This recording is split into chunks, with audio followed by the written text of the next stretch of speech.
మాజీ మంత్రి కాకాణి గోవర్ధన్ రెడ్డికి నెల్లూరు జిల్లా కొవ్వూరు పోలీసులు నోటీసులు జారీ చేశారు. ఇటీవల గుమ్మలదిబ్బలో మైనర్ బాలిక మృతి చెందిన ఘటనలో నిరాధార ఆరోపణలు చేశారన్న అభియోగాల క్రమంలో ఆయనపై కొవ్వూరు పోలీస్ స్టేషన్లో కేసు నమోదైంది. ఈ క్రమంలో 14 ఉదయం 11 గంటలకు కొవ్వూరు పోలీస్ స్టేషన్లో విచారణకు హాజరు కావాలని నోటీసులు ఇచ్చారు.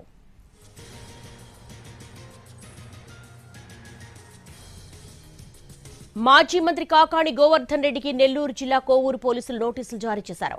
ఇటీవల గుమ్మలదిబ్బలో మైనర్ బాలిక మృతి చెందిన ఘటనలో నిరాధార ఆరోపణలు చేశారన్న అభియోగాల క్రమంలో ఆయనపై కొవ్వూరు పోలీస్ స్టేషన్లో కేసు నమోదైంది. ఈ క్రమంలో 14 ఉదయం 11 గంటలకు కొవ్వూరు పోలీస్ స్టేషన్లో విచారణకు హాజరు కావాలని నోటీసులు ఇచ్చారు.